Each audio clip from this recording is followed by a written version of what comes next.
Hello, my dear friends. I am Dr. Wasim I Khan, Assistant Professor, Shri Shivaji Law College, Parbhani, Maharashtra, India. So, in this particular lecture, we will discuss another section of Bharatiya Sakshi Adhiniyam 2023, which is a replacement of Indian Evidence Act 1872. So, section 6 we will discuss in this particular lecture. So, we have started the chapter of relevancy of fact from the previous two lectures. In this lecture, we will discuss section 6. So, let's start the topic. So, as we know very well, section 6 comes under the category of relevancy of fact. So, court used to admit those facts which are having any kind of relevancy with the fact in issue और the relevancy of fact. Court ऐसे ही fact को admit करेगा, allow करेगा जिसका fact in issue के साथ कुछ ना कुछ रिलीवेंसी हो, कुछ ना कुछ लेना देना हो. अदरवाइज अगर फैक्ट इन इशू के साथ केस के साथ वो मेल नहीं खाता है फैक्ट, तो कोर्ट उस फैक्ट को डिस्कार्ड करता है, किसी भी तरीके से उसको एंटरटेन नहीं करता है. तो सेक्शन 6 में भी कुछ ऐसे चीजें हैं जिसको रिलीवेंट माना जाएगा. अब सेक्शन 6 का टाइटल क्या है देखिए, motive, preparation and previous or subsequent conduct. So the title of section 6 itself says what is relevant under section 6. Motive is relevant under section 6. We know very well behind each and every offense there is a motive. Preparation is also relevant under section 6 of Bharatiya Sakshi Adhiniyam 2023. So before commission of offense, whatever the preparation made by the accused person, that becomes relevant as per provision of section 6. And previous or subsequent conduct. So the conduct of the accused person previously, it means before the commission of offense, and subsequently after commission of offense, that also becomes relevant under section 6 of Bharatiya Sakshi Adhiniyam 2023. So facts showing motive, ऐसे facts जो motive को show कर रहे हैं, तो facts showing motive. Second one is fact showing preparation and fact showing previous conduct or fact showing subsequent conduct. So any facts which shows motive behind the commission of offense, any facts which shows preparation for the commission of offense, any facts which shows the previous conduct of the accused person, any facts which shows the subsequent conduct of the accused person, all becomes relevant under section 6. So that becomes relevant as per the provision of section 6. Now,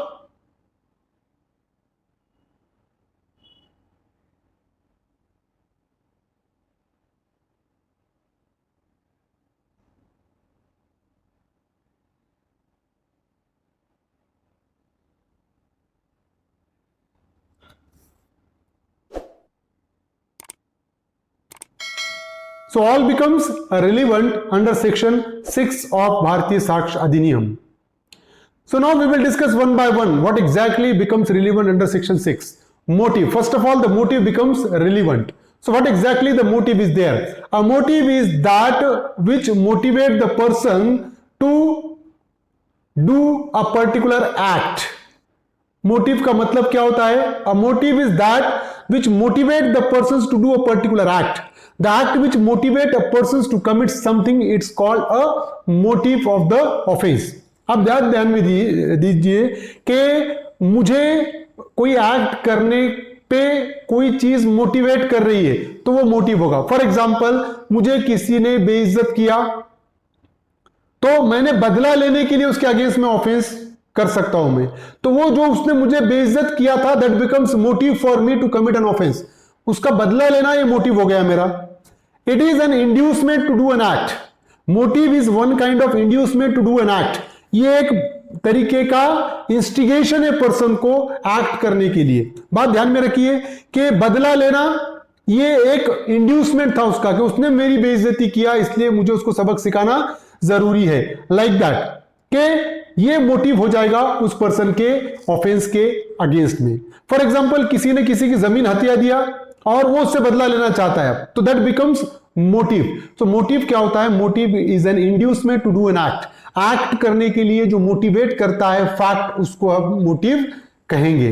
then motive is the reason or ground of an action.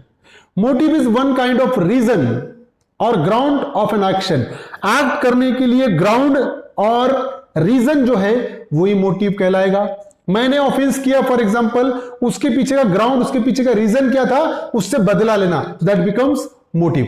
इसी को हम motive कहते हैं।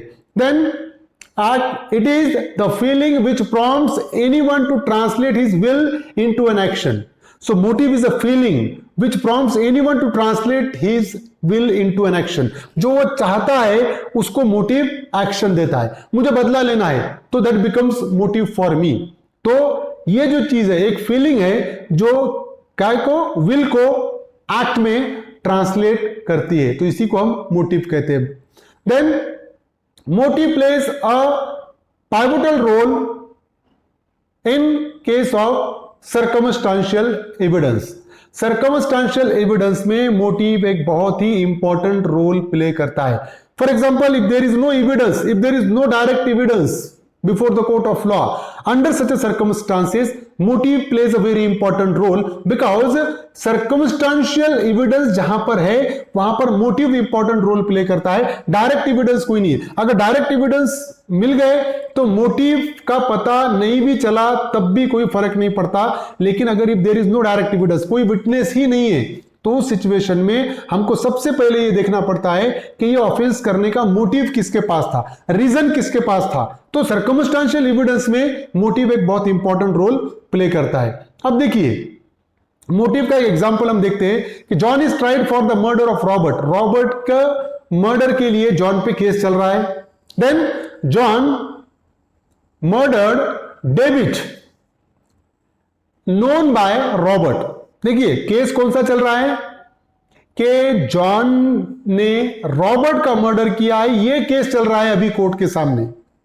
अब बात ध्यान में रखिए कि जॉन ने इसके पहले डेविड का मर्डर किया था और ये बात रॉबर्ट को पता थी।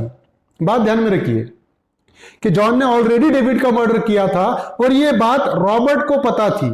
बात यही ध्यान में रखने की है कि जब किसी को कोई सीक्रेट पता होता है तो वो सीक्रेट को अगर हमको खत्म करने का है तो वो पर्सन को ही खत्म करना पड़ेगा।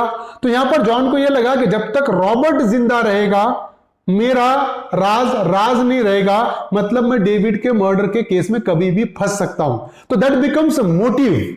ये मोटिव बना जॉन के लिए। और क्या कर रहा था रॉबर्ट जॉन को ब्लैकमेल कर रहा था कि तूने जो डेविड का मर्डर किया वो मुझे पता है, और वो ब्लैकमेल कर रहा था। अब ये ब्लैकमेल से बचने के लिए क्या मोटिव बना, दैट बिकम्स मोटिव। जो ब्लैकमेल है ये मोटिव बना और जॉन ने रॉबर्ट का मर्डर कर दिया। तो मोटिव फॉर मर्डर, ब्लैकमेल क्या हो गया, ये मोटिव फॉर मर्डर हो गया, जॉन ने जो रॉबर्ट का मर्डर किया उसके लिए। तो that motive becomes relevant under section 6 of Bharatiya Sakshya अधिनियम। बात ध्यान में रखिए, फिर से रिपीट करता हूं मैं एग्जांपल। जॉन ने ऑलरेडी डेविड का मर्डर किया था, जो बात रॉबर्ट को पता थी। रॉबर्ट जॉन को ब्लैकमेल कर रहा था कि अगर तूने मुझे इतने इतने पैसे नहीं दिया तो मैं ये फैक्ट कोर्ट में बता दूंगा या पुलिस को रिपोर्ट कर दूंगा। अब जॉन को यह लगा कि अगर मैंने इसको नहीं मारा तो ये जाकर मुझे बता देगा, तो वो जो ब्लैकमेल कर रहा था वो मोटिव बना और जॉन ने रॉबर्ट का मर्डर कर दिया, जिसका केस कोर्ट के सामने चल रहा है। तो ये जो केस चल रहा है, जॉन ने रॉबर्ट का मर्डर किया, इसमें ये जो मोटिव था ये रिलीवेंट हो जाएगा। That motive becomes relevant under section 6। State of MP versus Dhirendra Kumar. ये भी देखिए, इन दिस केस, यहां पर भी मोटिव वाला कंसेप्ट है। इन this case Munni Bai was killed. यहां पर मुन्नी बाई का मर्डर हुआ। Accused Dhirendra Kumar had an evil eye on her। Munni Bai का मर्डर हुआ। अक्यूज जो था, जिसपे इल्जाम था कि उसने मुन्नी बाई का मर्डर किया, उसकी गंदी नजर थी उस मुन्नी बाई पे। Accused was tenant in the house of the father-in-law of deceased Munni Bai. जो अक्यूज था धीरेन्द्र कुमार, वो मुन्नी बाई के ससुर के घर में टेनेंट था, किराएदार था। अब हुआ ऐसा कि Munni Bai reported the matter to her mother in law, who in turn told to her husband. अब मुन्नी बाई ने उसके मदर इन लॉ को, उसके सासू मां को यह बताया कि धीरेन्द्र कुमार जो अक्यूज्ड है उसकी उस पर गंदी नजर है, और उसके मुन्नी बाई के सासू मां ने उसके ससुर को बता दिया कि ऐसा ऐसा वो धीरेन्द्र कुमार की गंदी नजर अपने बहू पे है, लाइक दैट। अब who told Venkat the house. तो मुन्नी बाई के ससुर ने धीरेन्द्र कुमार को, अक्यूज को कहा कि तुम जल्दी से जल्दी मेरा घर खाली करो। अब सिचुएशन यहां पर ध्यान में रखिए कि ये जो कि धीरेन्द्र कुमार को ये लगा कि मुन्नी भाई ने रिपोर्ट करने के वजह से, मुन्नी भाई ने मेरे अगेंस्ट में बोलने के वजह से मुझे घर खाली करने की जरूरत पड़ी, दैट बिकम्स मोटिव। और इसके चलते उसने क्या किया, this may be taken as a motive of murder, उसने मुन्नी भाई का मर्डर कर दिया। तो यहां पर मोटिव बना, क्या मोटिव बना कि मुन्नी भाई ने उसके ससुर को बताया कि उसकी गंदी नजर है और उसके चलते उसके ससुर ने अक्यूज्ड को घर खाली करने के लिए कहा, and that becomes motive for the commission of murder. ये मोटिव बना मर्डर के लिए, and that becomes relevant under section 6। Motive relevant हो जाएगा सेक्शन 6 में। अब सेकंड पार्ट था, देखिए सेक्शन 6 का, preparation. Preparation means arrangement, measures, planning or design necessary for commission of a crime or certain things. So whatever the necessary planning or action taken by the accused person for the commission of offense, that comes under the category of preparation.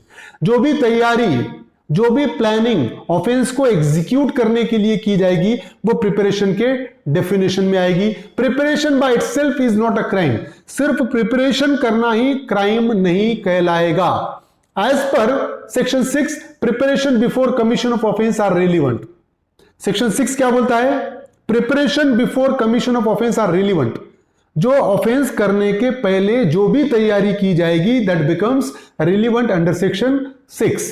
Any fact that shows that the preparation was being made for fact in issue or for any relevant fact is relevant once an offense has been committed. Evidence in support of preparation produced becomes very important. So whatever it may be the action taken before the commission of offense, whatever it may be the preparation made by the accused before the commission of offense becomes relevant once an offense has been committed. एक बार offence हो गया तो जो भी तैयारी offence करने के लिए की गई थी वो सारी रिलीवेंट हो जाएगी, and that becomes very important before the court of law.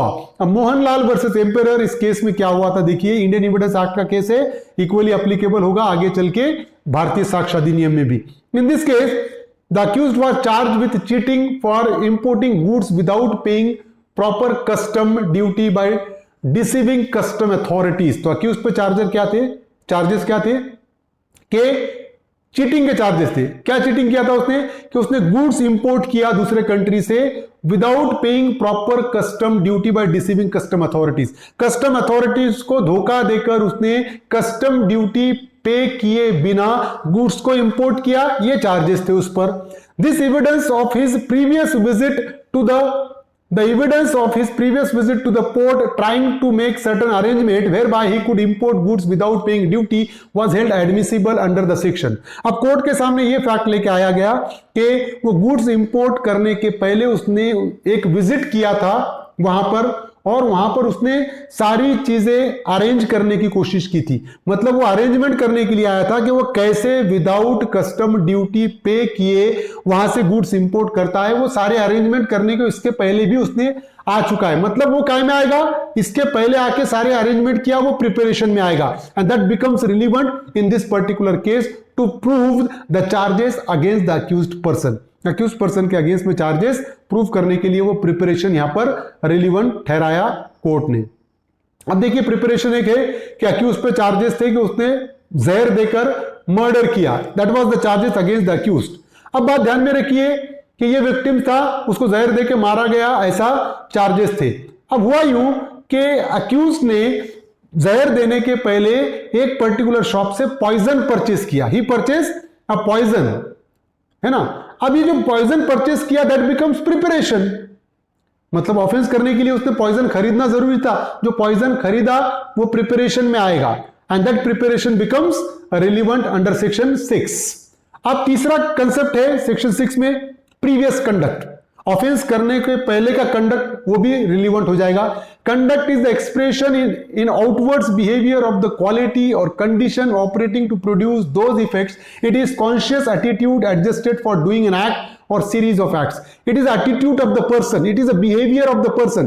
So conduct itself is a behavior and attitude of the person. So before the commission of offense, whatever it may be the attitude, whatever it may be the behavior of the accused person, that becomes relevant under section 6.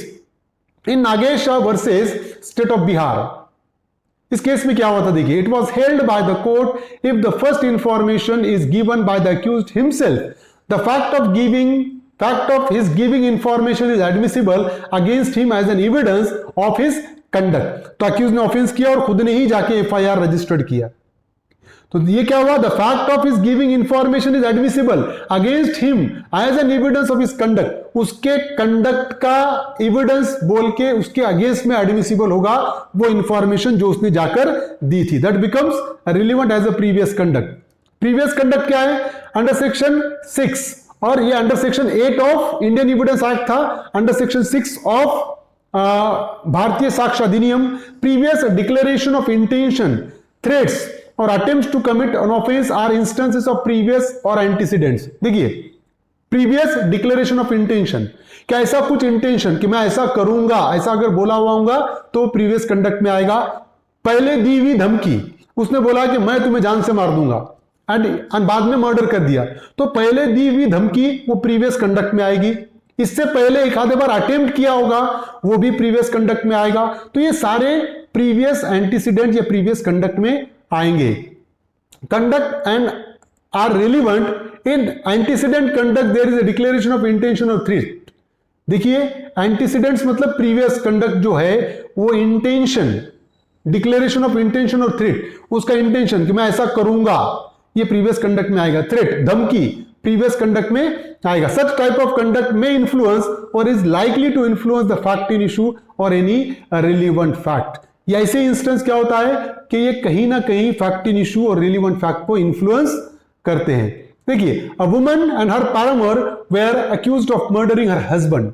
यहां पर एक woman पर और उसका जो जिसके साथ उसका अफेयर था, वो दोनों पे चार्जेस थे कि वुमन ने अपने आशिक के साथ मिलके हस्बैंड का मर्डर किया, ये चार्जेस थे। अब बात ध्यान में रखिए कि ये चार्जेस तो थे, लेकिन इसके पहले उसके वाइफ ने उसको कहा था कि कभी ना कभी मैं तुम्हें जान से मार दूंगी। ये जो बोला हुआ था that becomes relevant as a previous conduct, previous conduct के तौर पे वो रिलेवेंट हो जाएगा। फोर्थ थिंग है subsequent conduct. Subsequent conduct of a party or person or his agent is relevant under the section।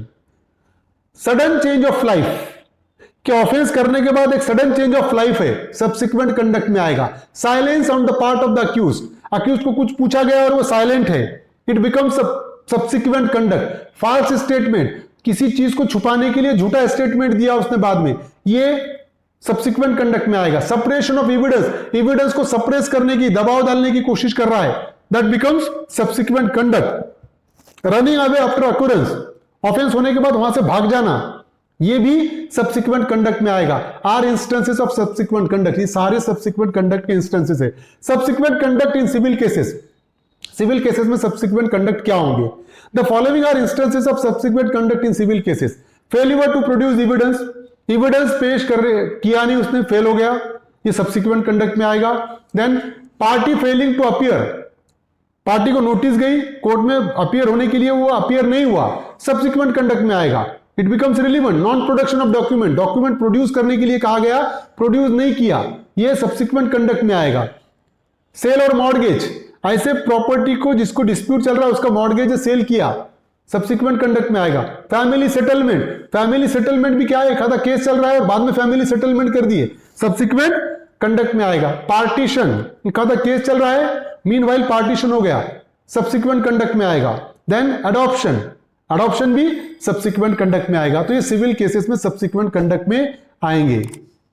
देखिए सब्सिक्वेंट कंडक्ट का example है, ए रॉब्ड बी, ए ने बी के अगेंस्ट में रॉबरी किया एंड सी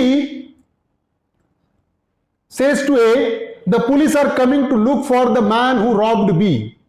बात ध्यान में रखिए, ए ने रॉबरी किया बी के अगेंस्ट में, जब सी और ए आपस में बात कर रहे थे, जो अक्यूज्ड है ए और सी दोनों आपस में बात कर रहे थे, तो सी ने ए को कहा अक्यूज्ड को कि the police are coming to look for the man who robbed B, कि पुलिस आ रही है ऐसे पर्सन को देखने के लिए जिसने बी के अगेंस्ट में रॉबरी किया। और बी के अगेंस्ट में रॉबरी किसने किया था? ए ने किया था। अब जैसा ही उसने सुना, he started running.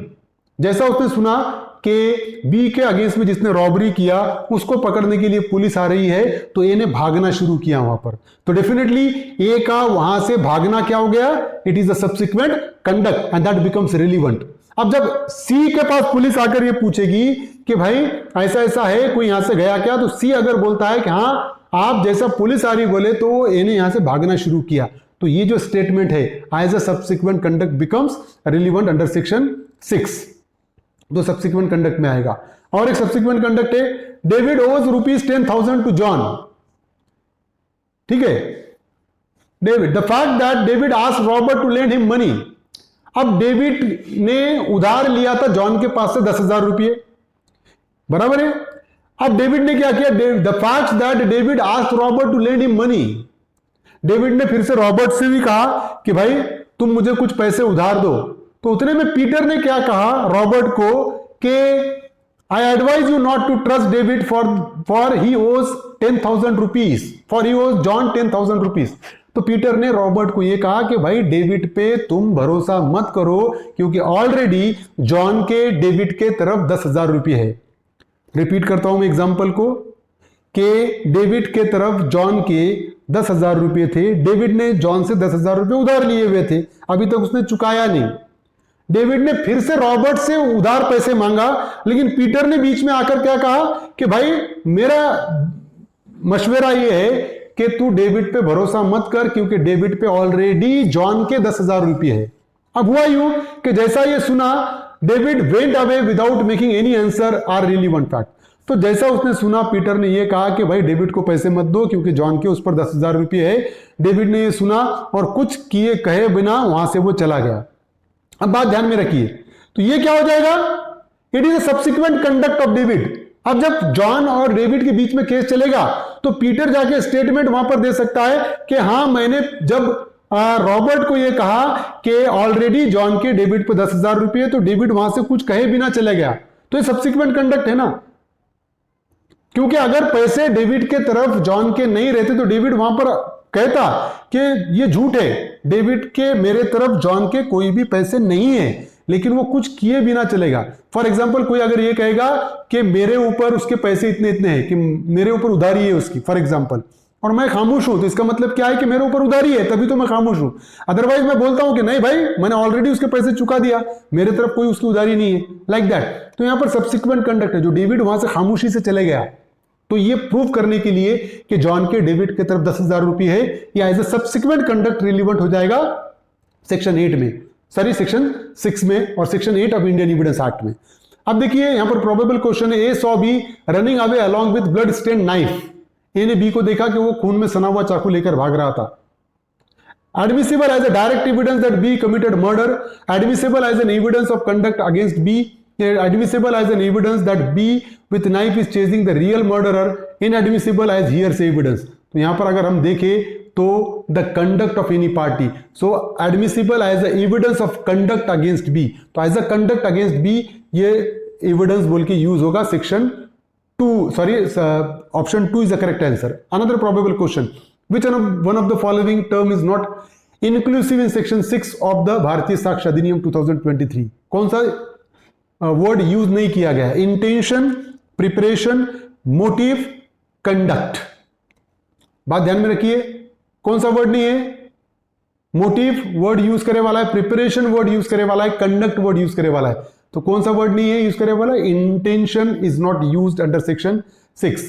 Which section of Bharatiya Sakshya अधिनियम 2023 is based on the principle of agency? कौन सा सेक्शन प्रिंसिपल ऑफ एजेंसी पे बेस्ड है? तो अगर हम देखें तो डेफिनेटली यहां क्या हुआ, the conduct of any party or of any agent to any party to any suit or proceeding is relevant. तो सेक्शन 6, तो पार्टी का कंडक्ट और उसके एजेंट का भी कंडक्ट रिलीवेंट हो जाएगा, तो section 6 is the correct answer. तो this is section 6 of Bharatiya Sakshya अधिनियम which we have discussed. I hope you understand this topic. If you understand this topic, please subscribe my channel, hit the notification button, hit the like button and share this video with your friends. Thank you very much.